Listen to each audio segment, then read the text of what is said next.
Ipinasara ng Bureau of Customs ang isang bodega sa Bulacan na nag-iimbak ng mga bigas na nagkakahalagang 505 milyong piso. Natukoy ng BOC ang pagkakakilanlan ng mga naturang warehouse at ito nga ang mga sumusunod: Great Harvest Rice Mill Warehouse at FS Rice Mill Warehouse. Parehong nasa Intercity Industrial Complex ang mga ito sa Barangay San Juan sa Balagtas.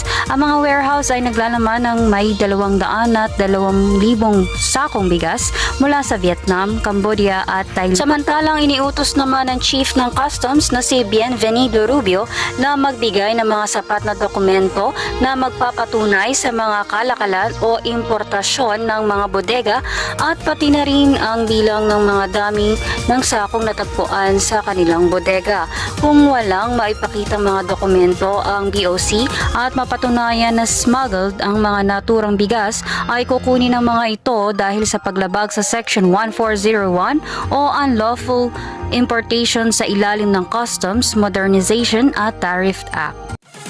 Muli ako po si Crystal Aja, nag-uulat para sa WLO.